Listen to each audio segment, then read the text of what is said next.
आपको पूरी करने से आपको बिगाड़ने में से मदद करे। धन्यवाद प्रभु, प्रार्थना को बेहतर करा मानता हूँ।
सब तालियों के साथ हम ईश्वर की आराधना को करेंगे।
परमेश्वर के हाथों में सौंपे। हर एक कंसर्न जो आपके मन में चलता है, हर एक चिंता, हर एक विचार, हर एक डर, हर एक चिंता या बोझ या दबाव जिसमें आप अपने आप को अनुभव करते हैं, आइए परमेश्वर को कहें, परमेश्वर मेरा आज और मेरा कल और उससे जुड़ी हुई हर एक बात को मैं तेरे हाथों में सौंपता हूँ, क्योंकि तू कहता है अपनी चिंता मुझे दे, क्योंकि मुझे तेरा ध्यान है। तेरा वचन कहता है अपनी सारी चिंता यहोवा पे डाल दो, वही संभालने वाला परमेश्वर है। आइए परमेश्वर के हाथों में अपने जीवन को, अपनी परिस्थितियों को सौंपे। इस समय पर बैठ के प्रार्थना करना चाहते हैं, खड़े होके करना चाहते हैं, जैसे आप करना चाहते हैं वैसे परमेश्वर को सौंपे। वचन कहता है अपनी सारी चिंता मुझे दो, क्योंकि मुझे तुम्हारा ध्यान है। सीखी तेरी अंदर बशी बेबे मेरी अंदर सीखी तेरी अंदर सीखी तेरी अंदर बशी बाबा बाबा मेरी अंदर सीखी तेरी अंदर सीखी तेरी अंदर सीखी तेरी अंदर बशी ला ला ला ला बाबा री अंदर सीखी तेरी अंदर बशी तेरी अंदर सीखी तेरी अंदर बशी का तारा बाबा बाबा बाबा मेरी अंदर सीखी तेरी अंदर शिकिरी अंदर बाबा मेरी अंदर सीखी अंदर बशी तेरी अंदर बसीरी अंदर से बड़ी के दिया है अपनी दया से तूने मुझे, क्योंकि से बड़ी के दिया है अपनी दया से तूने मुझे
उपकारों को देखने में, आपकी भलाइयों को देखने में हमारी मदद और सहायता कीजिए पिता।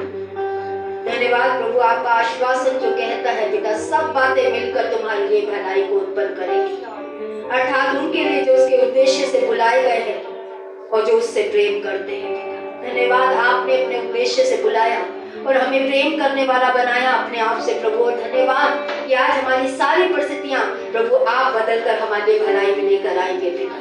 आज इसलिए हम अपनी परिस्थितियों के लिए प्रभु आज मनुष्य पे नहीं, खुद पे नहीं, आप पे भरोसा करते हैं पिता, और अपनी परिस्थितियों को आपके हाथों में सौंपते हैं, क्योंकि आप वो परमेश्वर है जो हमारी परिस्थितियों को प्रभु बदल सकते हैं पिता, जो हमारी परिस्थितियों में प्रभु आज प्रभु भलाइयों को उत्पन्न करके हमें गवाहियां देने वाला, हमें आदर देने वाला, हमारे और भरोसे को आपने दृढ़ करने वाले परमेश्वर है पिता। इससे प्रभु हम अपनी हर एक चिंता कंसन आपको हाथों में देते हैं पिता।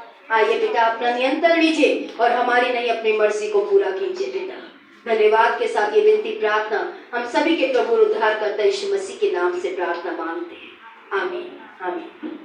एक बार फिर से विक्ट्री फैमिली सेंटर कलीसिया में आप सभी लोगों का स्वागत है। संडे स्कूल के बच्चे संडे स्कूल की तरफ जाएंगे।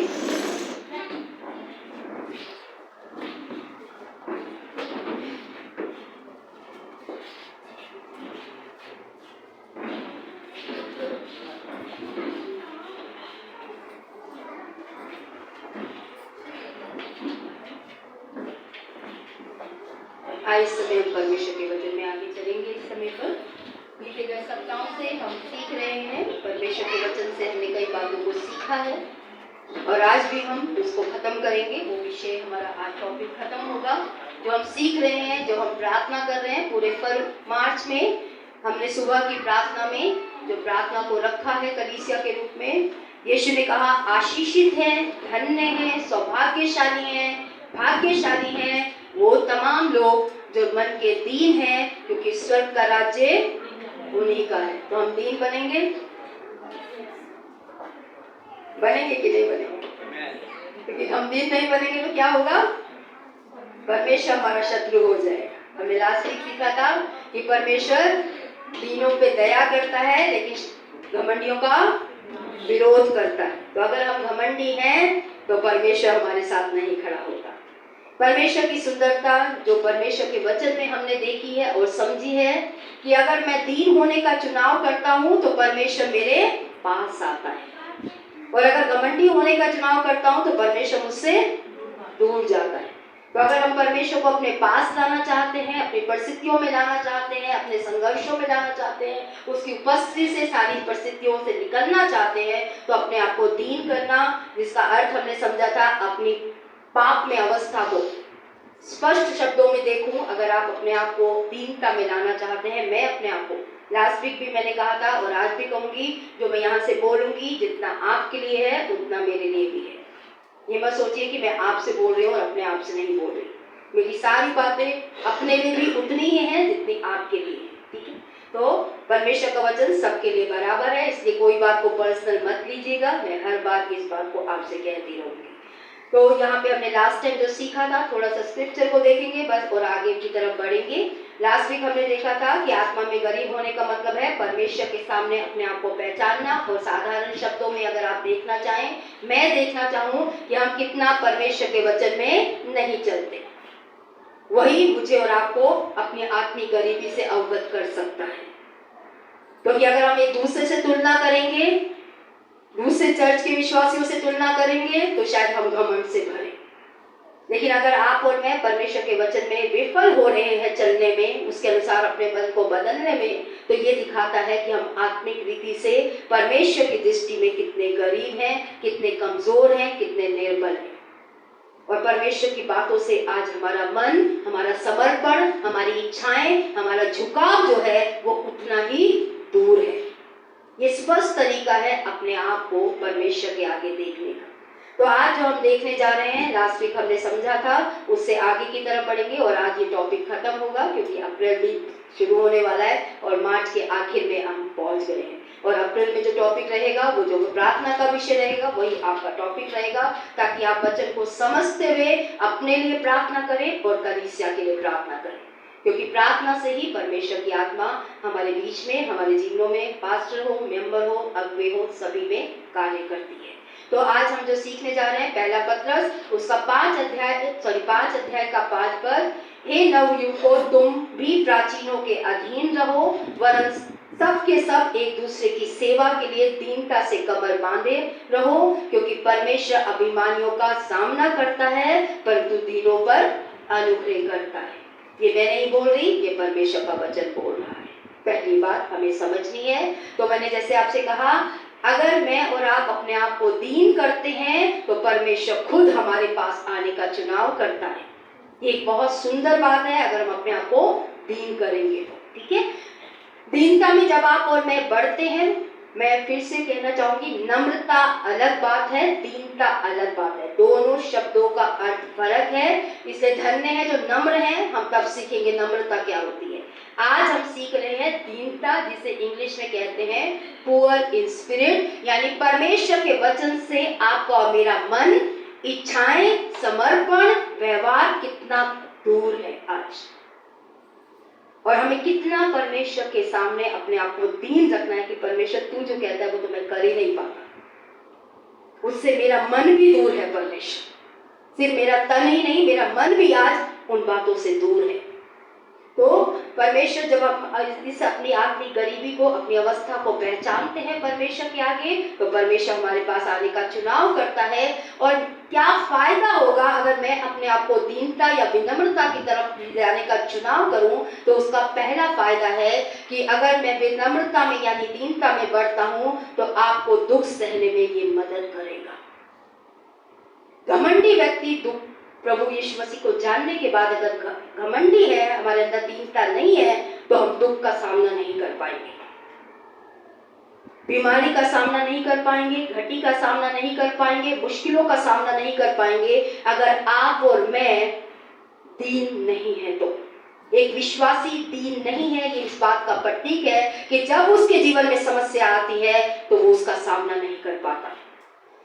पतरस पहला अध्याय उसके 4 पद के 12 पद में कह रहा है, और पतरस कलीसिया को पहले से ही तैयार कर रहा है यहाँ पे, ताकि वो समझ ले कि जब ऐसा समय आएगा तो उसे क्या करना होगा। पहला पतरस 4 अध्याय 12 पद, हे प्रियो, जो दुख रूपी अग्नि तुम्हारे परखने के लिए तुम में भड़की है, इससे यह समझकर अचंभा ना करो कि कोई अनोखी बात तुम्हारे बीच में बीत रही है। पतरस जो चेला था वो पहले से ही कलीसिया को लेटर लिखते हुए ये विश्वासियों को लिखा जा रहा है। जितने भी आप पत्रियां पढ़ेंगे वो सब अलग अलग कलीसियाओं के विश्वासियों को लिखी गई है, और वो पहले से ही कलीसिया को इस ओर तैयार कर रहा है कि हे प्रियो, अगर दुख रूपी पैसे की समस्या, रिश्तों की समस्या, परिवार की समस्या, बच्चों की समस्या अगर किसी के जीवन में या मेरे जीवन में आई है तो तुम ये बात ना अचंभा मत करना, हैरान मत होना, अचंभित मत होना या आश्चर्यचकित मत होना कि कोई अजीब सी बात मेरे जीवन में हो गई है। ये क्या हो गया परमेश्वर मेरे जीवन में? अगर हम दीन हैं तो हम दुख मुसीबत के समय पे खड़े रह पाएंगे। जो दीन नहीं है वो नहीं खड़ा रह पाता। पहला पतरस 4 अध्याय उसका 7 पद कहता है, और इसलिए कि तुम्हारा परखा हुआ विश्वास जो आग से ताए हुए नाशवान सोने से भी अधिक है, कहीं अधिक मूल्यवान बहुमूल्य है, यीशु मसीह के प्रकट होने पर प्रशंसा और महिमा और आदर का कारण ठहरे। ये मुश्किल समय जो तुम्हारे जीवन में आएगा उसका उद्देश्य क्या है कि तुम्हारा विश्वास परखा जाएगा, जैसे सोने को ताया जाता है ताकि सोने की जो गंदगी है वो बाहर निकले और सुंदरता सोना और शुद्धता की तरफ बढ़ के। वही पतरस कलीसिया को लिख रहा है कि दुख मुसीबत जितने आएंगे उसका पर्पस आपको नाश करना नहीं है, बल्कि आप में से और मुझ में से हर वो गलत बात, हर वो गलत स्वभाव, हर वो गलत समर्पण, हर वो गलत झुकाव जो मेरे और आपके जीवन में है, उससे परमेश्वर हमें और साफ करता चला जाए। और जब ऐसा समय आएगा तो वो विश्वासियों को पहले से ही तैयार कर रहा है, तो परमेश्वर के सामर्थी हाथों के नीचे अपने आप को विनम्र करना। जब मुश्किल समय आए तो अपने आप को विनम्र करना, क्योंकि परमेश्वर तुम्हें शिरोमणि करेगा। वो पहले से ही कलीसिया को तैयार कर रहा है कि अगर आपको मुश्किल समय का सामना करना है और आप दीन व्यक्ति नहीं है प्रभु में आकर भी, तो आप और मैं मुश्किलों का सामना नहीं कर पाएंगे। इसका सबसे अच्छा उदाहरण है अय्यूब की पत्नी। अय्यूब धर्मी था, बाइबल स्पष्ट बताती है खरा था, अपने लोगों में सबसे ज्यादा परमेश्वर का भय मानने वाला व्यक्ति था। और जब उनके जीवन में समस्या आई तो दोनों पति पत्नी का स्वभाव बताता है कौन दीन है कौन घमंडी है। अय्यूब की पत्नी घमंडी थी, और जब समस्या आई तो उसने क्या बोला? श्राप दे और मर जा। आज दुख में आकर अगर मरने की प्रार्थना करते हैं तो आप और मैं अभी तक दीन नहीं बने। और ऐसा नहीं है कि मैंने नहीं करी दुख के समय, हम सभी इस प्रोसेस से, एक प्रक्रिया से परमेश्वर हम सभी को निकालता है। मेरे समय जीवन में भी ऐसा समय आया, चाहे वो पति पत्नी संबंध हो, चाहे बीमारी हो, चाहे और कोई समस्या और कोई उतार चढ़ाव, जब मैंने भी कहा परमेश्वर मर जाना अच्छा है। और शायद आपके जीवन में भी ऐसे समय आए होंगे। यहाँ पे अय्यूब की पत्नी जो थी घमंड से भरी हुई थी, और अगर हम घमंड से भरे हुए हैं तो हम सिर्फ मरने की ही प्रार्थना करेंगे। लेकिन उस दूसरी तरफ हम अय्यूब का स्वभाव देखते हैं। जब दुख उसने देखा, समस्या उसने देखी, बच्चे चले गए, प्रॉपर्टी चली गई, शरीर चला गया बीमारियों के चलते, तो उसने बोला कि तुम मूर्ख स्त्री है। जब परमेश्वर से हम अच्छा समय लेना जानते हैं तो क्या हम बुरा समय ना देंगे? माँ बाप का प्यार चाहिए, पास्टर का प्यार चाहिए, तो पास्टर की डांट नहीं चाहिए। आप कौन सा माँ बाप है जो अपने बच्चे को नहीं डांटता या अनुशासित नहीं करता? और बाइबल का परमेश्वर कहता है अगर तुम्हें अनुशासित नहीं किया गया तो तुम व्यभिचार की संतान हो, परमेश्वर के नहीं हो सकते। हमारा शरीर अनुशासन में नहीं आना चाहता, इसलिए हम विरोध करते हैं। लेकिन बाइबल कहती है जो सहते सहते पक्के हो गए हैं वो निखरे हुए एक ज्वेल जिसे कहते हैं उसके समान है। तो अय्यूब ने क्या कहा? परमेश्वर ने दिया, परमेश्वर ने ले लिया, उसका नाम धन्य हो। दीन व्यक्ति का स्वभाव ये होता है। परमेश्वर ने अच्छा समय दिया था, आज मुश्किल भी दिया है, तो परमेश्वर का धन्यवाद। उसे पता है वो क्या कर रहा है। दीनता हमें मुश्किल के समय का सामना करने में मदद करती है। और अगर हम मुश्किल के समय के सामना नहीं कर पाते हैं, लोगों को कोसते हैं, चर्च को कोसते हैं, पास्टर को कोसते हैं, मेंबर को कोसते हैं, इसको बुरा भला बोलते हैं, उसको बुरा भला बोलते हैं, और वो मर जाए या मैं मर जाऊं, ये चुटकुला है, जोक है। एक औरत परमेश्वर से प्रार्थना कर रही थी, भगवान से, परमेश्वर से नहीं, कि प्रभु या तो इसे उठा ले या मुझे विधवा कर दे। ठीक है, या तो इसे उठा ले, और पति के लिए प्रार्थना कर रही थी, या मुझे विधवा कर दे। दोनों केस में मरना ही चाहिए, मैं जीवित हूं। ठीक है ना। तो हमने मुश्किल समय में क्या करते हैं, मरने की प्रार्थना, बेहतर है ये मरे, मेरा पीछा छूटे। ये हमारे घमंड की निशानी है। दीन व्यक्ति इस तरीके की, ये दिखाता है कि हम घमंड से भरे हैं। मुश्किलों से भागना घमंडी व्यक्ति की निशानी है। मुश्किलों का सामना, बाइबल कहती है जो सहते सहते पक्के हो गए हैं, वो निखरते हैं। हमारे बच्चे स्कूल जाते हैं, हर दिन उसकी परीक्षा मुश्किल होती चली जा रही है, मुश्किल होती चली जा रही है। छोटे छोटे बच्चे जब ए ग्रेड लाते हैं, कल एक लेडी जो मेरे पास आती है, उसने मुझे बोला 98% से मेरा बेटा पास हुआ, अभी वो 2nd क्लास में है। जब मेरी बेटी थी और मैं इतने लाती थी, मैं भी बड़ी खुश होती थी। और मैंने मन में बोला, तब जो मुझसे सीनियर होते थे बोलते अभी तो लाएंगे, आगे देखो क्या होता है। और मेरा मन भी वही बात बोल रहा था कि अभी लाना आसान है, लेकिन जैसे जैसे बच्चों की एजुकेशन के स्तर बढ़ते हैं, उनकी परीक्षाएं मुश्किल होती चली जाती हैं।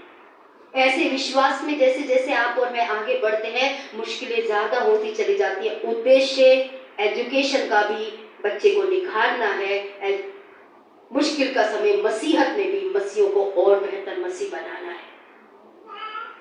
इसलिए एक जगह पौलुस कहता है, हम टूटते तो हैं लेकिन हम बिखरते नहीं हैं। परमेश्वर में टूटने के लिए नहीं बिखेरता, बनाने के लिए बिखेरता है। मैं हमेशा कहती हूँ, घर अच्छा होने से पहले घर खराब होता है। सफेदी होने के बाद घर बहुत सुंदर दिखता है, लेकिन उससे पहले मैस होता है। जीवन में समस्याएं आएंगी जो आपको और मुझे तोड़ेंगी, हमें दीन रहना सिखाएगी परमेश्वर के हाथों में। और प्रेरित पत्रस जो है वो कलीसिया को इस ओर तैयार कर रहा था, समझा रहा था। तो ये पहली बात है, अगर हम विनम्रता में और दीनता में बढ़ेंगे तो सबसे पहली बात, हम मुश्किल का समय का सामना करना सीखेंगे। हम मुश्किल के समय पे घमंडी व्यक्ति नहीं रह पाता, स्थिर नहीं रह पाता घमंडी व्यक्ति। लेकिन कई लोग सहते सहते अब स्थिर रहना सीख गए हैं।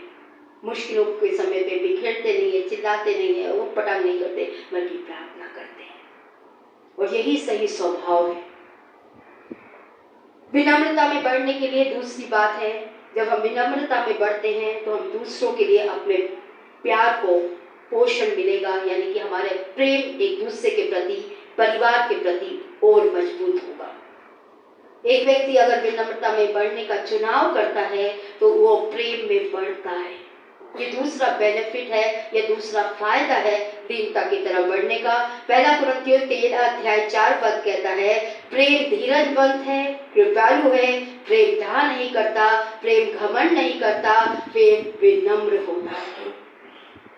स्पष्ट लिखा है, अगर हम प्रेम दीनता में विनम्रता में बढ़ते हैं और मेरा प्यार, मैं बोल रहा हूं मैं दीनता में बढ़ रहा हूं, लेकिन मेरा प्यार एक दूसरे के प्रति नहीं बढ़ रहा है, तो हम झूठ बोल रहे हैं। क्योंकि वचन कहता है कि जो विनम्रता में बढ़ता है वो प्रेम में बढ़ता ही बढ़ता है। अभिमान हमें स्वार्थी बनाता है। फिर से कहूंगी, अगर हम अभिमानी हैं तो हम सिर्फ अपने बारे में सोचेंगे, लेकिन जो व्यक्ति दीन होता है वो सबके बारे में सोचता है। एक पिता अगर अपने बारे में सोचकर शराब पी रहा है, पैसे उड़ा रहा है, जुए में है, महंगे से महंगे, बच्चों की परवाह नहीं है, पत्नी की परवाह नहीं है, तो क्या आप उसे सही पिता कहेंगे? या ऐसा पिता जो खुद भी संघर्ष से अपने बारे में सोचकर खर्चे करता है और कोशिश करता है पहले मैं अपने परिवार के खर्चे पूरे करूं, अपने बच्चों के खर्चे पूरे करूं, अपने किराए के घर के बारे में किराया पहले देखूं और फिर जब बचे तो मैं अपने शौक के बारे में सोचूं।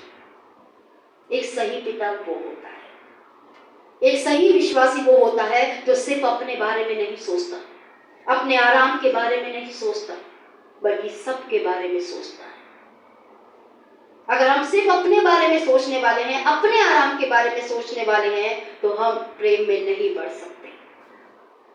विनम्र व्यक्ति, परमेश्वर में दीन व्यक्ति प्रेम में बढ़ता है। स्वार्थी व्यक्ति हमेशा इसके विरोध में यानी विपरीत जाता है कि उसकी दृष्टि में सिर्फ खुद के बारे में ही ध्यान है, दूसरे के बारे में कुछ भी नहीं है। यहाँ लिखा है आपका दृष्टिकोण यीशु के समान होना चाहिए। उसने क्या किया? उसने खुद को नम्र किया। यीशु मसीह का स्वभाव खुद को दीन करना था। उसने हमेशा अपने आप को, अभी हम यीशु के जीवन से बहुत कुछ सीखेंगे। मेरी बेटी जब पीपीटी बना रही थी बोल रही थी बहुत सारे वचन है मम्मा, मैंने बोला सारा वचन ही आज, क्योंकि उसी से हम परमेश्वर की दीनता को समझ पाएंगे। तीसरी बात, अगर हम विनम्रता में बढ़ते हैं, बेनिफिट देख लीजिए, फिर हम कैसे बढ़ेंगे इसमें फिर इसे हम देखेंगे। यानी दीनता में बढ़ने पर आप प्रलोभन पर विजय पाने में मजबूत होते हैं। यानी टेम्पटेशन का सामना, जो परीक्षा आती है, ऐसी चीजें जिसमें आप पाप की तरफ खिंच जाते हैं, अगर हम दीन लोग हैं तो हम पाप की तरफ खिंचने में कमजोर होंगे। विनम्रता हमें पाप में या परीक्षा में गलत चीजों की तरफ खींचने से रोकती है, तब हम पाप की तरफ। पहला कुरिन्थियों 10 अध्याय 12 पद कहता है, इसलिए जो समझता है कि मैं स्थिर हूं वो चौकस रहे, कहीं गिर ना पड़े। मत्ती 26 का 41 पद कहता है, जागते रहो, प्रार्थना करते रहो कि तुम प्रलोभन में ना पड़ो। आत्मा तो तैयार है परंतु शरीर दुर्बल है। यहाँ परमेश्वर का वचन कह रहा है प्रार्थना करने वाला व्यक्ति, हमने सीखा था दीन व्यक्ति हमेशा क्या करता है? मांगता है।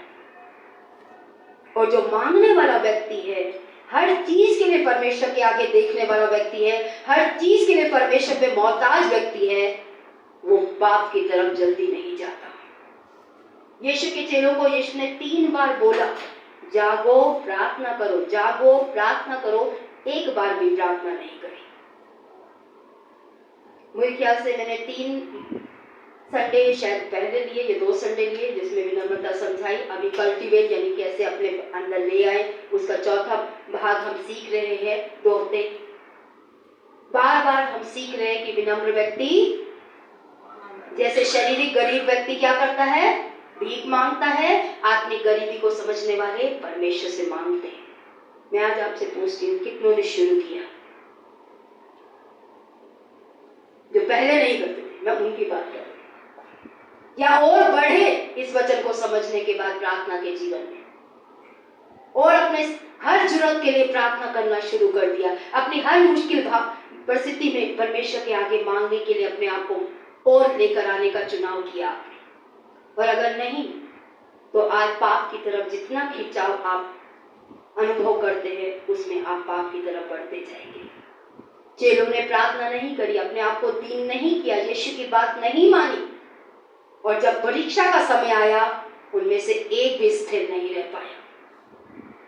बिना प्रार्थना के आप और मैं मुश्किल समय में कभी खड़े नहीं रह पाएंगे।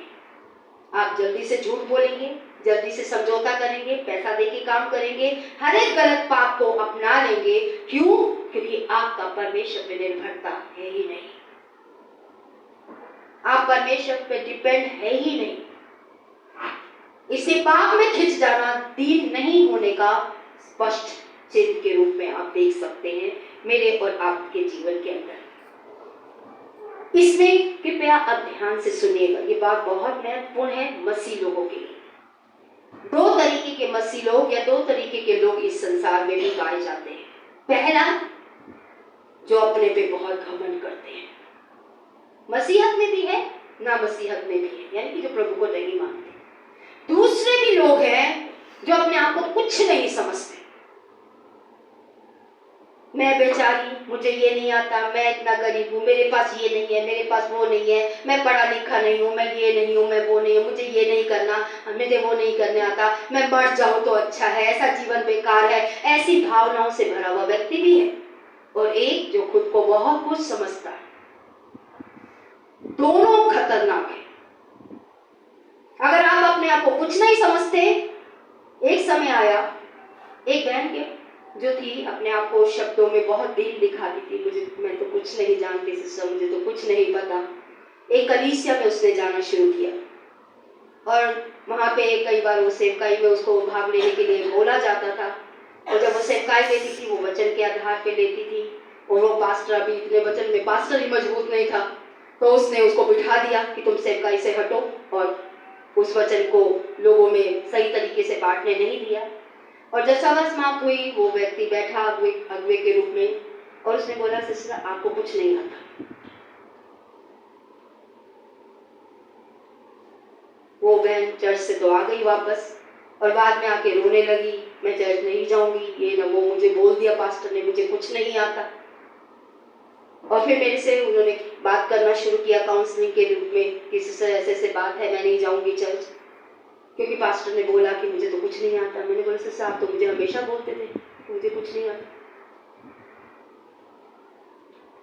आज पास्टर ने बोल दिया तो आपको इतना बुरा क्यों लग गया? क्या आप सचमुच में मानते हो कि आपको कुछ नहीं आता, या सिर्फ आप बोलने का ढोंग करते हो आपको कुछ नहीं आता? जब सामने वाला आपको वही बात बोल देता है तो आपको बुरी लगने लगती है। अपने आप को कम समझना, अपने आप को ज्यादा समझना, दोनों पे विश्वासी का ध्यान किस पे है? खुद पे, सेल्फ थ्रोन पे है, सिंहासन पे स्वयं बैठा है। दोनों परिस्थिति में उस विश्वासी का ध्यान परमेश्वर की तरफ नहीं है। अगर आप अपने आप को कम समझते हैं तो भी आपका ध्यान खुद पे ही है, आप अपने आप को बहुत ज्यादा समझते हैं तो भी आपका ध्यान खुद पे ही है, परमेश्वर पे दोनों परिस्थिति वालों का ध्यान नहीं है। उनका परमेश्वर वो खुद है। जो अपने आप को कुछ नहीं समझते वो भी अपने आप को परमेश्वर की जगह रख के बैठ गए हैं, और जो अपने आप को बहुत कुछ समझते हैं वो भी अपने आप को परमेश्वर के स्थान पे रख बैठे। तो ये मत सोचिए कि मैं ये कहूँ कि मुझे कुछ नहीं आता पास्टर जी, ये नहीं वो नहीं, चाहे आप बहन है, चाहे भाई है, चाहे जवान बच्चे हैं, तब भी आपका ध्यान खुद पे ही है, आपका ध्यान परमेश्वर पे नहीं है। हमने लास्ट वीक सीखा था, यीशु ने हमें खुद पे भरोसा करने से मना किया है। यीशु ने कहा तुम्हारा मन व्याकुल ना हो, परमेश्वर पे विश्वास करते हो और मुझ पे भी करो। आज हमारा सारा भरोसा जो भी हम करते हैं उसके लिए परमेश्वर पे होना चाहिए। इस याकूब कहता है ये मत कहो कि हम इस दिन ये करेंगे उस दिन वो करेंगे, बजाय इसके ये बोलो कि अगर परमेश्वर की इच्छा होगी तो हम इस दिन ये काम करेंगे। अगर परमेश्वर ने हमें जीवित रखा, ताकत दी कि मैं अगले संडे प्रचार कर सकूं, तो मैं जरूर करूंगी, अन्यथा जो प्रभु चाहता है वो। मेरा भरोसा खुद पे अगर है तो मैंने अपने आप को परमेश्वर के स्थान पर बिठा दिया है। अगर मैं अपने आप को बड़ा कमजोर दिखाती हूं तो भी मैंने अपने आप को परमेश्वर की जगह पे, क्योंकि मेरा भरोसा परमेश्वर पे है ही नहीं। अपने आप को कमजोर दिखाना भी, अपना सारा ध्यान खुद पे रखना है, अपने आप को मजबूत दिखाने वाले व्यक्ति का भी पूरा फोकस उसका खुद के ऊपर है, उसके जीवन में परमेश्वर का कोई स्थान नहीं है। इससे ये मत सोचिए अपने आप को कमजोर दिखाने से मैं अपने आप को बड़ा दीन दिखा देता हूं या दिखा देती हूं, दोनों में आपका परमेश्वर आप खुद है। इसलिए इस झूठ से जो शैतान हमारे मनों में डालता है कि हम अपने आप को दुनिया के आगे दिखाए कि हमें कुछ नहीं आता, ध्यान रखिए आप दुनिया को धोखा दे सकते हैं, परमेश्वर को धोखा नहीं दे सकते। आप और मैं परमेश्वर के आगे कुछ नहीं है, ये बात पहचाने। जो है उसने दिया है, इसलिए आज है। मैंने लास्ट वीक भी कहा था, आज भी कहती हूं, ये सांस भी जो आप और मैं ले रहे हैं उस परमेश्वर ने दी है। पौलुस ने कहा तेरे पास ऐसा है क्या जो तुझे परमेश्वर से नहीं मिला और तू घमंड करता है ये मेरा है।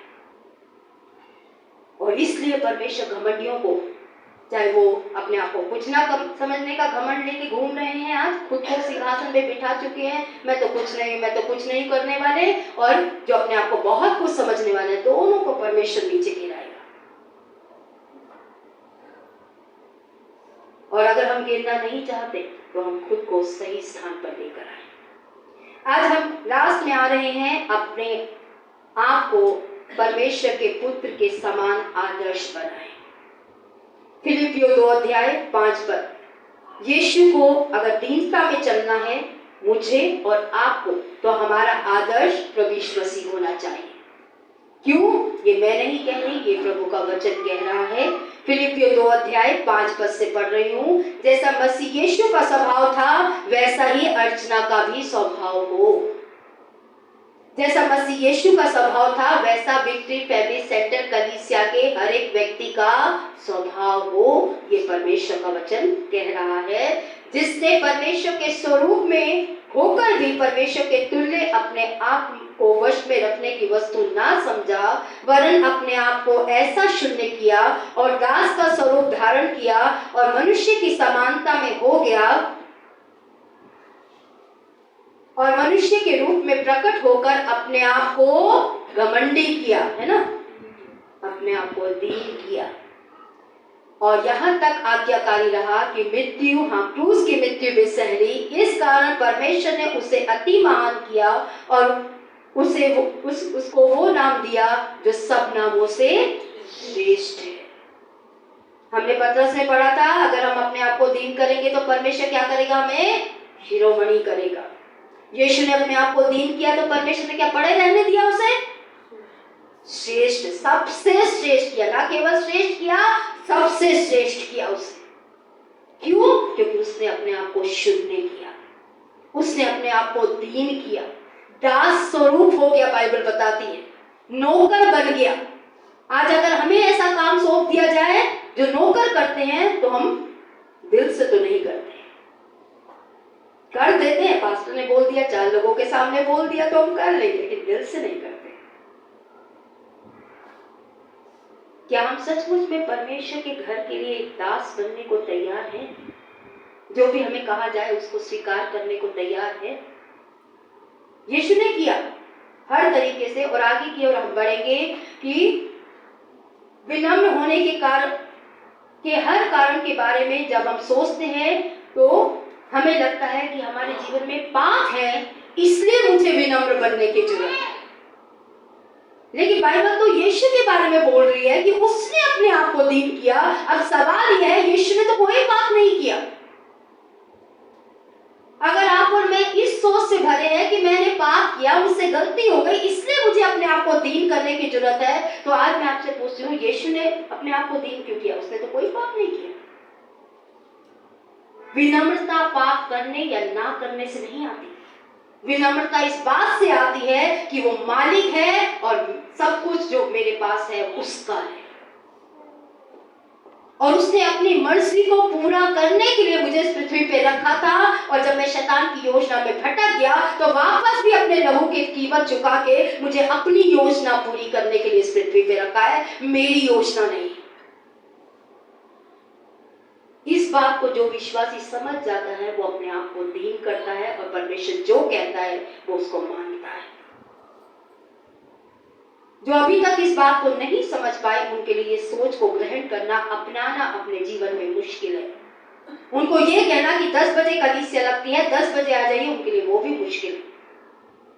उन्हें सेवा के समर्पण मांगो तो उनका ना देना भी इस बात की समझ को अभी तक उनके जीवन में खोल ही नहीं पाया कि वो अपने आप को परमेश्वर के आगे दीन करते हैं।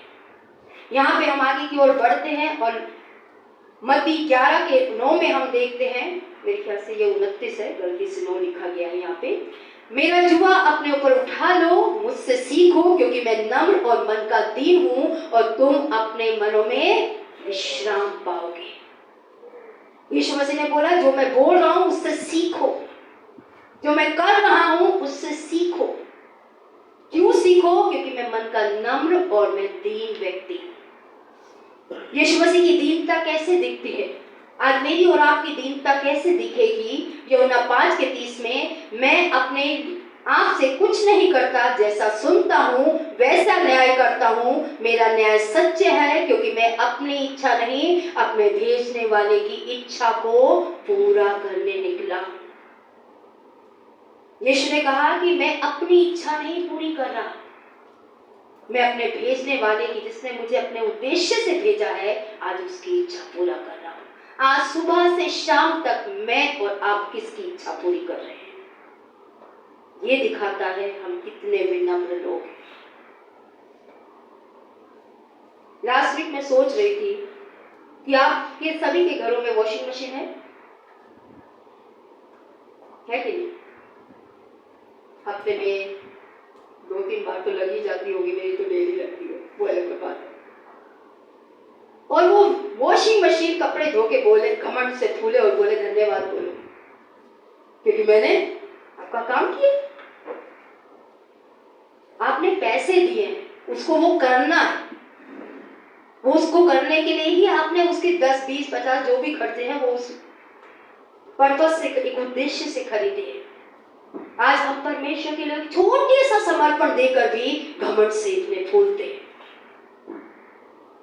ये दीन होने की निशानी नहीं है कलीसिया। दीन व्यक्ति विनम्र होकर जो उसे बोला जाता है वो करता है। यीशु ने कहा, मैं मन का दीन हूं, मुझसे सीखो, क्योंकि मैं अपनी नहीं, अपने भेजने वाले की इच्छा पूरी करने आया। क्या उसकी इच्छा है हम प्रार्थना करें? क्या उसकी इच्छा है हम बाइबल पढ़ें? क्या उसकी इच्छा है कि हम उसके शब्द का आदर करें और समय से करें? क्या उसकी इच्छा है कि हम अपने सारे 10 वर्षों से उसका आदर करें? क्या उसकी इच्छा है कि हम कलीसिया के साथ मिलकर उसकी देह को परमेश्वर का मंदिर, प्रार्थना का घर बनाएं? तो हमारे समर्पण कहाँ है जो आज तक प्रार्थना में नहीं जुड़े? ये दीनता की निशानी नहीं है। परमेश्वर किसी के साथ जबरदस्ती नहीं करता। ये परमेश्वर की बहुत अच्छी एक स्वभाव है जो मेरे दिल को छूता है, और इसलिए उसकी ज्यादा मानने का मन करता है। उसने हमें कंट्रोल नहीं कर रखा, हमें स्वतंत्र इच्छा दी है और अपनी इच्छा बता दी। अब जो मानना चाहे वो आ जाए। आदम की वाटिका में परमेश्वर ने आदम को कठपुतली नहीं बनाया था, उसको बता दिया था ये सही है, करेगा तो क्या होगा, नहीं करेगा तो क्या होगा। चुनाव आदम के हाथ में था। आज एज ए पास्टर मैं भी खुला आवेदन देती हूँ, करेंगे तो क्या होगा, नहीं करेंगे तो भी क्या होगा, वो परमेश्वर का वचन स्पष्ट है। क्योंकि परमेश्वर दीनों पे अनुग्रह करता है, दीनों को शिरोमणि करता है परमेश्वर। तो यहाँ भी यीशु ने कहा यूहन्ना 6:38 में, क्योंकि मैं अपनी इच्छा नहीं वरन अपने भेजने वाले की इच्छा को पूरी करने के लिए स्वर्ग से उतरा हूँ। यूहन्ना 8:50 में उसने कहा, मैं अपनी महिमा नहीं चाहता, जो मैं करूं उसमें मुझे आदर मिले, मुझे लोग सराहें, मुझे लोग बहुत कुछ समझे, इसलिए मैं इस पृथ्वी पर नहीं आया। मेरी हर एक आज्ञा पालन का कारण है, मेरी हर एक अधीनता का कारण है, उसको महिमा मिले। गाना आसान है, प्रभु को महिमा मिले, लेकिन जब चाहे वो मेरा अपमान, लेकिन हमारा अपमान होने के बाद में हम अधीनता में नहीं आना चाहते, हमारा मन अधीनता में नहीं आना चाहता। अपने मन को हमें पकड़ के परमेश्वर के वचन की अधीनता में लाना है, क्योंकि ये मन में बाइबल कहती है सबसे ज्यादा खराब रोग है। ये मन हमेशा परमेश्वर की योजना से, परमेश्वर की उपस्थिति से, परमेश्वर के वचन की आज्ञाकारिता से, परमेश्वर की बातों से भागना चाहता है। लेकिन एक मजबूत विश्वासी उस मन को पकड़ के वापस परमेश्वर के पास लेकर आता है कि नहीं, वो तेरा मालिक है और तुझे उसकी आज्ञा माननी है। और जब उसे कमजोर लगता है तो वो परमेश्वर से मदद मांगता है। लास्ट वीक हमने लाइव ग्रुप में सीखा कि हमें क्या, जब हमें कमजोर लगे, हमें लगे हम नहीं कर पाएंगे, तो हम अपनी उस अवस्था को समझें और परमेश्वर के पास आकर प्रार्थना करना चुनाव करें कि परमेश्वर तू मेरी मदद कर, तू जो चाहता है मैं वो कर पाऊं।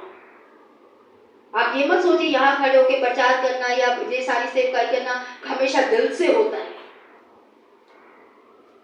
प्यार से बात करना कई बार दिल से नहीं होता, सेवा करना कई बार दिल से नहीं होता, लेकिन बार बार एक पास्टर होने के नाते मैं अपने मन को पकड़ पकड़ कर वापस लाती हूँ कि नहीं, ये परमेश्वर की इच्छा है और ये परमेश्वर ने दिया है। तुम सही स्वभाव के साथ, प्रेम के साथ परमेश्वर के लोगों की अगुवाई कर। ये सबके साथ होता है, ऐसा नहीं है कि पास्टरों के साथ नहीं होता। कहीं से हम भी आप ही की तरह लोग हैं, सिर्फ उसकी दया से बचाए गए, उसकी दया से उसकी सेवा कर रहे हैं। न योग्यता पहले थी, न योग्यता आज है, लेकिन हाँ जो दिया है उसने दिया है, इसलिए चला पा रहे हैं। तो आगे की ओर हम बढ़ेंगे, इस बात को समझेंगे।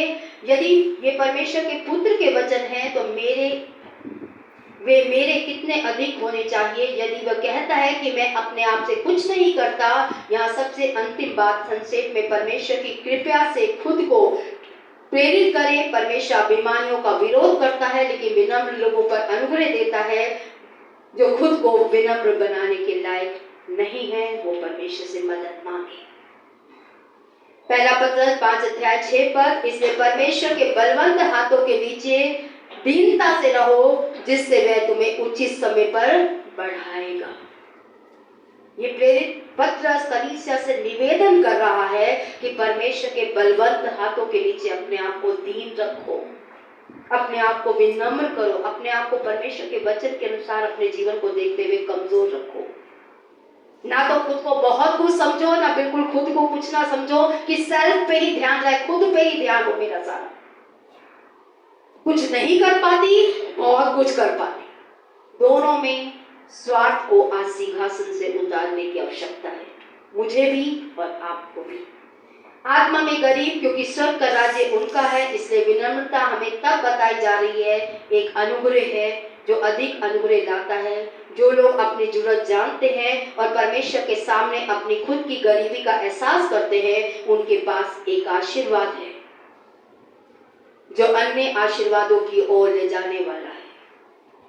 जब हम इस अवस्था को पहचानते हैं और अपने आप को दीन करने का चुनाव करते हैं, तो सबसे पहली चीज परमेश्वर की ओर से आती है, वो है उसकी उपस्थिति, मुश्किलों से लड़ने की ताकत, प्रेम करने में मजबूती।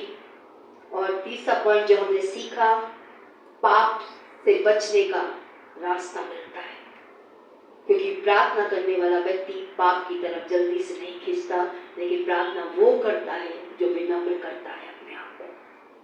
जो दीन नहीं करता वो प्रार्थना नहीं करता।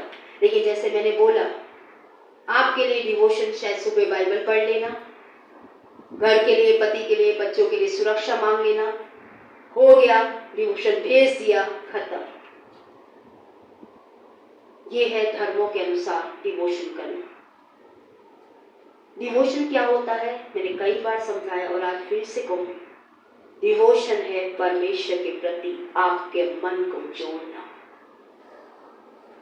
शायद आप बाइबल में वो पढ़े जो परमेश्वर आपसे बोल रहे, लेकिन हो सकता है वो बाइबल में आप ना पढ़ पाए, लेकिन परमेश्वर आपसे जो उस दिन के लिए कहना चाहता है, आपकी परिस्थितियों के लिए कहना चाहता है, आपके हालातों से कहना चाहता है, उसको सुनना परमेश्वर से।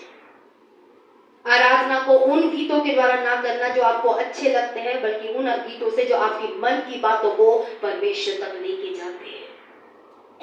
और परमेश्वर की बात को अपने जीवन में सुनना, परमेश्वर के वचन को पढ़ना, लेकिन उसकी आवाज को सुनने के लिए, उस दिन के लिए परमेश्वर से पवित्र आत्मा की अगुवाई प्राप्त करना। उसने क्या कहा, जब तू उसके राज्य धार्मिकता की खोज करेगा तो तुझे मांगनी पड़ेगी, खाने की, रहने की, ओढ़ने की आवश्यकता है नहीं, क्योंकि आपका मन अगर परमेश्वर के साथ जुड़ चुका है तो वो सारी बातें संभाल लेता है। जिसके साथ आपका मन जुड़ता है ना, दूसरा पार्टनर हमेशा बाकी बातों का ध्यान रखता है। आप पति पत्नी रिश्तों को समझ लीजिए। अगर पति पत्नी के रिश्तों में सब कुछ अच्छा है तो पत्नी पति का सब कुछ ध्यान रखती है और पति पत्नी का सब कुछ ध्यान रखता है। सही है कि नहीं? लेकिन जहां पति पत्नी के रिश्ते में गड़बड़ आई, पति पत्नी का ध्यान रखना बंद कर देता है और पत्नी पति का ध्यान रखना बंद कर देती है। ये सभी पति पत्नी में, ये मत सोचिए कि हम ही में। जिसके दिख गए वो पापी, जो ना दिखे वो साधु। फर्क सिर्फ इतना है। तो जब आपका मन किसी के साथ जुड़ता है, वो सारी चीजें आपकी संभाल लेता है। लेकिन आप सिर्फ इसलिए आए ना, आपने अपनी गलतियों को परमेश्वर की उपस्थिति में देखा कि आपने क्या गलत किया। परमेश्वर आज उसके साथ बैठकर सबसे पहला काम आदम की वाटिका में परमेश्वर ने एक किया था, और आज भी वो मेरे जीवन में करता है, और आज भी आपके जीवन में होना चाहिए। वो आदम से सीधा नहीं मिला पाप करने के बाद, उसने सबसे पहले उस पाप के विषय में बात की जिसके बिना वो आदम के साथ में और आगे नहीं चल सकता था। और अगर आज पाप के विचार रखने के बाद, पाप की इच्छाएं रखने के बाद, पाप के शब्द बोलने के बाद आप और मैं परमेश्वर के आगे बैठते हैं और बाइबल पढ़ लेते हैं, प्रार्थना कर लेते हैं, जय मसीह हो गया, डिवोशन ग्रुप पे डिवोशन भेज दिया, हो गया, और इसी तरीके से आगे बढ़ते रहते हैं, तो मैं नहीं समझती कि परमेश्वर आपसे आगे कुछ कर पाएगा। क्योंकि वो खुद कहता है, अगर तेरे मन में तेरे भाई के लिए कुछ है तो पहले जाके रिश्ता सही कर, और फिर आके तू भेंट चढ़ा लेना। लेकिन हमारा डिवोशन तो परमेश्वर के प्रति ऐसा है ही नहीं, चलता है सब। संसार के लोग जैसे भक्तिपूर्ण समय बिताते हैं, मसीह लोग भी वैसा ही बिताते हैं। ये परमेश्वर के आगे दीनता नहीं है। दीन व्यक्ति हमेशा पहले परमेश्वर के साथ अपने आप को सही करता है। इसलिए उसका वचन कहता है, पहले तो उसको प्रेम कर और फिर अपने पड़ोसी से प्रेम कर। क्योंकि जो परमेश्वर के आगे अपनी आत्मिक अवस्था को ना देख पाए, वो इंसानों के आगे अपनी आत्मिक गरीबी को भी नहीं देख पाएगा। इसलिए दीनता बहुत जरूरी है। ये आशीष में प्रवेश करने का द्वार है। लास्ट टाइम मैंने आपसे कहा था, सबसे पहला पाप क्या था? घमंड, जो शैतान के मन में आया था। उसके बाद ये दूसरा पाप था जो आदम की वाटिका में हुआ। और आज भी शैतान इसी घमंड से विश्वासियों के जीवन में काम करता चला जा रहा है, और विश्वासी आज भी इस घमंड को अपने जीवन में पनाह देते चले जा रहे हैं। और यही कारण था जिस वजह से शैतान को स्वर्ग से फेंक दिया गया था। और अगर आज घमंड रख के हम सोचते हैं हम स्वर्ग के परमेश्वर की उपस्थिति में आ जाएंगे, तो ये हमारी मूर्खता है कलीसिया। इसलिए पतरस ने कहा, परमेश्वर के बलवंत हाथों के नीचे क्या करो? घमंड से खड़े हो जाओ। क्या बोला कलीसिया? दीन करो अपने आप को। आप अपने आप को परमेश्वर के आगे सही करने का चुनाव कीजिए, गलतियां मानने का चुनाव कीजिए, अपने आप को बदलने का चुनाव कीजिए। वचन में उसने कहा वो तुम्हें शिरोमणि करेगा। आपको दीन करने के बाद आपको अपने आप को परमेश्वर के आगे दीन रखना है, अपने आप को नम्र रखना है, परमेश्वर की बातों में चलना है, ऊपर उसका काम है आपको ले जाना।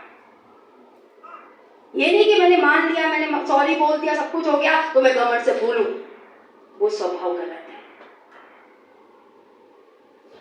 मैंने वो किया जो सही था, परमेश्वर मुझे अपने समय पे ऊंचा करेगा, क्योंकि वो मेरे मन को देखता है। अगर मेरा मन मैंने परमेश्वर के आगे और लोगों के साथ सही कर लिया है, तो ऊपर ले जाना उसकी जिम्मेदारी है। लेकिन अगर अपना मन ही मैंने सही नहीं किया, परमेश्वर के आगे भी लोगों के आगे सिर्फ मुंह से बोल दिया बस, तो ये परमेश्वर भी देखता है, और वही है जो शिरोमणि करेगा, और वही है जो कहता है घमंडियों को मैं नीचे फेंक देता हूं, जैसे मैंने स्वर्ग से फेंक दिया। चुनाव हमारे हाथ में है। मैं आभारी हूं कि आप इस प्रार्थना को रोज कर रहे हैं। कल का दिन बाकी है, पूरे समझ के साथ कीजिए, पूरे अपनाने की इच्छा से कीजिए। जहां हम कमजोर पड़ जाते हैं, परमेश्वर से मदद मांगते रहिए कि परमेश्वर अभी भी मुझे नहीं लग रहा कि मैं दीन हूं, और जहां जहां मैं आज दीन नहीं हूं, मुझे वहां दीन बनने में परमेश्वर मेरी मदद कर। मैं जैसे जैसे इस वचन को सिखा रही हूँ, मेरी आंखें खुल रही हैं, और मैं देख पा रही हूँ कहाँ कहाँ मुझे अपने आप को बदलने की आवश्यकता है, कहाँ कहाँ मैं गलत हूँ, कहाँ मेरा स्वभाव गलत है। और घमंडी व्यक्ति में एक और भी बात होती है, घमंडी व्यक्ति हमेशा विरोध करता है। घमंडी व्यक्ति कभी अधीनता में नहीं चलता। विरोध घमंड का चिन्ह है। इसे बाइबल बार बार कहती है, जो विरोध करने चाहते हैं उनके साथ मत जाना, जो विरोध करना चाहते हैं उनके साथ मत जाना। राजा का, परमेश्वर का भय मानना। बार बार कलीसिया विरोध, परमेश्वर का वचन विरोध करने के बारे में हमें चेताता है कि हमें विरोध नहीं करना, ठहराए हुए हर एक पद के अधीनता में रहना है। मुझे तो आश्चर्य ये होता है जब परमेश्वर का वचन पौलुस के द्वारा ये कहता है, अगर वो गलत भी है तो भी तू अधीन रह। तू अपने आप को लोगों की वजह से गलत मत कर, क्योंकि परमेश्वर को उनको भी जवाब देना है, परमेश्वर को तुझे भी जवाब देना है। और हमें कलीसिया के रूप में ये बात समझनी है, विरोध का परमेश्वर विरोधी हो जाता है। अगर आप विरोधी हैं तो परमेश्वर आपका विरोधी है। आप अधीनता में चलेंगे, परमेश्वर आपको शिरोमणि करेगा। तो आइए समय अपनी आंखों को बंद करेंगे, अपने सरों को परमेश्वर के आगे झुकाएंगे।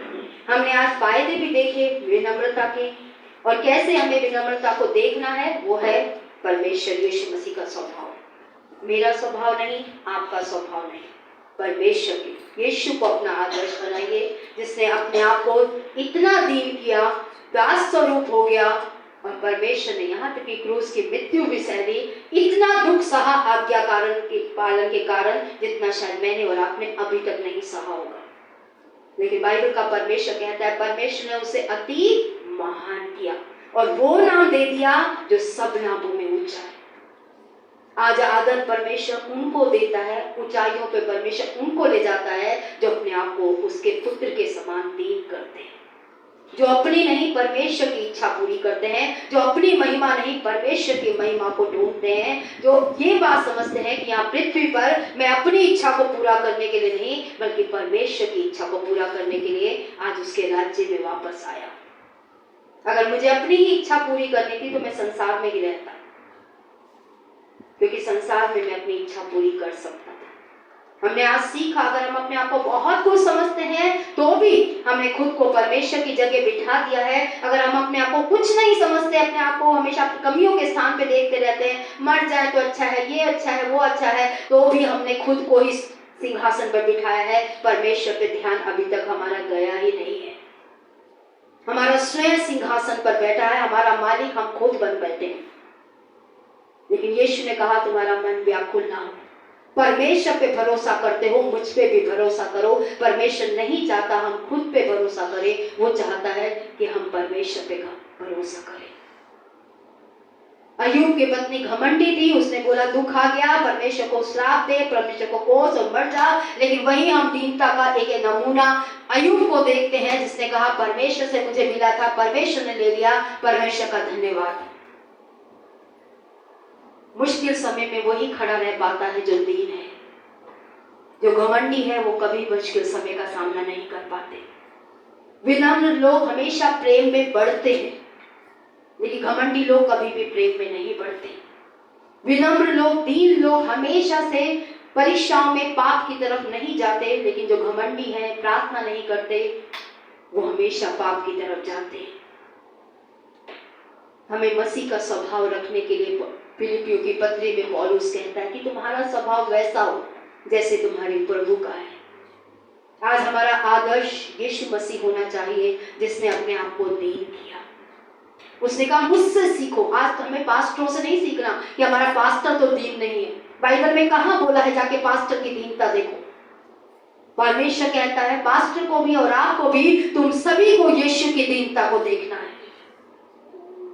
उसकी दीनता को अपनाने के लिए पास्टर को भी बोला गया है, उसी की दीनता को अपनाने के लिए आज कलीसिया को भी बोला गया है।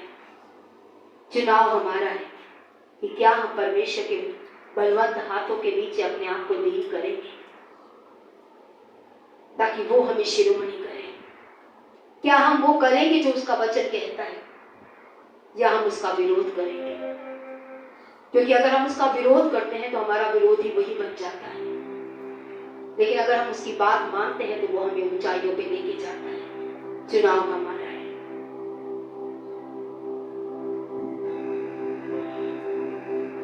अगर आज आप अपने आप को दीन करने का, मैं अपने आप को दीन करने का चुनाव करना चाहता हूँ या चाहती हूँ, सीखा है आपने इस दीनता को आज परमेश्वर के वचन से, वो बातें नहीं जो मैंने कही, बल्कि वो जो परमेश्वर की आत्मा ने आपसे की है। और आज के वचन में आपने इन बातों को समझा है और अपने आप को आज परमेश्वर के आगे दीन करने का चुनाव करते हैं, तो आप परमेश्वर के आगे खड़े होकर अपने लिए प्रार्थना कर सकते हैं।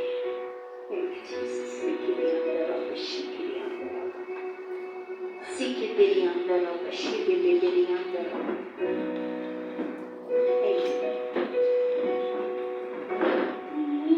दुखियों का है दाता, भटके हुओं को राह दिखाता।